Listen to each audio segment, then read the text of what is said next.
Welcome to our channel. United Airlines Travel Bank Cash provides flexible credit for future flights, but it comes with specific expiration rules you need to understand. Follow these step-by-step instructions to use your Travel Bank Cash before it expires. Step 1. Log into your United Airlines account at united.com and navigate to My Account. Click on Travel Bank Cash to view your current balance and expiration dates. Step 2. Review the expiration date for your Travel Bank Cash.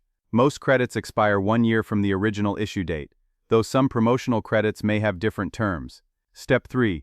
Begin searching for a flight by entering your travel details on the United homepage. Select your departure city, destination, dates, and number of passengers. Step 4. Browse available flights and select your preferred option. Add any extras like seat selection or checked bags during the booking process.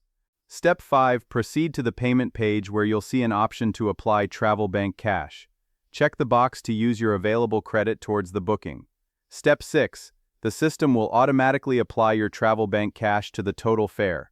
If your credit exceeds the fare amount, the remaining balance stays in your travel bank for future use. Step 7. If additional payment is needed, enter a credit card to cover the difference. Complete all required passenger and contact information. Step 8. Confirm your booking and save your confirmation number. Note that Travel Bank Cash is non-transferable and can only be used by the account holder. Set a calendar reminder before your remaining balance expires. Don't forget to like this video and subscribe to our channel.